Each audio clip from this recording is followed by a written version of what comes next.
अस्सलाम वालेकुम। मेरा नाम है परवीन और मैं रहती हूँ कश्मीर में। आज सुबह की शुरुआत होते हैं मेरी इन प्यारी सी ফুলবোৰ से। এই ফুলবোৰ দেখি মনটো একেবাৰে ফ্ৰেছ হৈ যায়। গোটেই কাশ্মীৰখনে এতিয়া বিভিন্ন ৰঙৰ ফুলেৰে ভৰি আছে। দেখিবলৈ যে বহুত ধুনীয়া লগা হৈছে। মোৰ ৰুমৰ খিৰিকী খুলি দেখা পোৱা এই ফুলবোৰ হৈছে আপেল গছৰ ফুল। কালিৰ পৰা ইয়াত পিছে বৰষুণো হৈ আছে মাজে মাজে। এতিয়া আমি ৰাতিপুৱা চাহকাপ খাই বাকী ঘৰৰ কামবোৰো শেষ কৰি ল'লোঁ। এতিয়া আমি যাম মামীৰ লগত বাৰীলৈ আলু লগাবলৈ। ইয়াত চব্জি লগোৱা জংঘলৰ পৰা খৰি অনা এই কামবোৰ মাইকী মানুহেই কৰে। এয়া হৈছে আমাৰ গাঁৱৰ আলু ফেক্টৰী। এতিয়া আমি আহি পালোঁ আমাৰ বাৰী। এয়া হৈছে আপেলৰ বাগান আৰু ইয়াৰ তলতে আমি চব্জিও লগাওঁ। কি যে ঠাণ্ডা বতাহ বলি আছে, ঠাণ্ডা লাগি গৈছে একেবাৰে। ইয়াত অৱশ্যে ঠাণ্ডা এতিয়াও খতম হোৱা নাই।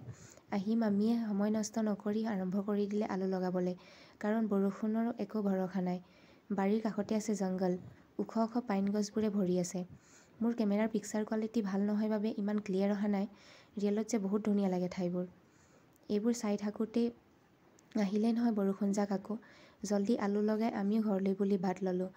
आज के लिए इतना ही, मिलते हैं नेक्स्ट ब्लॉग में। तब